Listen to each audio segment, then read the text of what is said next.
খুলনা মহানগর দ্বিবার্ষিক সম্মেলন ও গোপালগঞ্জে জেলা বিএনপি সমাবেশ আগামীকাল। ১৬ বছর পর সার্কিট হাউস ময়দানে খুলনা মহানগর বিএনপির দ্বিবার্ষিক সম্মেলন হতে যাচ্ছে। সভাপতি, সাধারণ সম্পাদক ও সহ সাংগঠনিক সম্পাদক সহ ৩টি পদে প্রতিযোগিতা করছেন ১২ জন। এরই মধ্যে সম্মেলনের সকল প্রস্তুতি সম্পন্ন করেছেন আয়োজকরা।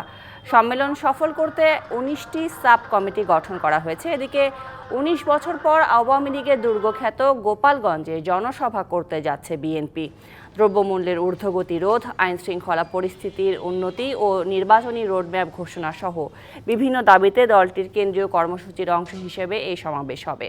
সভাকে কেন্দ্র করে বিভিন্ন সড়কে নির্মাণ করা হয়েছে তোরণ, ব্যানার, ফেস্টুনে ছেয়ে গেছে সড়কের দুই পাশ।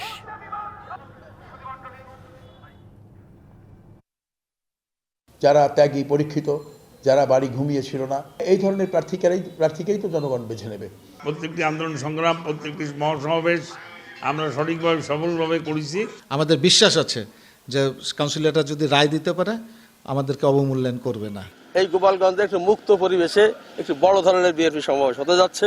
আমরা এই জন্য সাংবাদিক ভাইদের কাছে সহযোগিতা চাই, প্রশাসনের কাছে সহযোগিতা চাই, যেন নির্বিঘ্নে আমাদের এই সমাবেশটি সুন্দরভাবে আমাদের নেতাকর্মীরা এসে সম্পন্ন করতে পারে।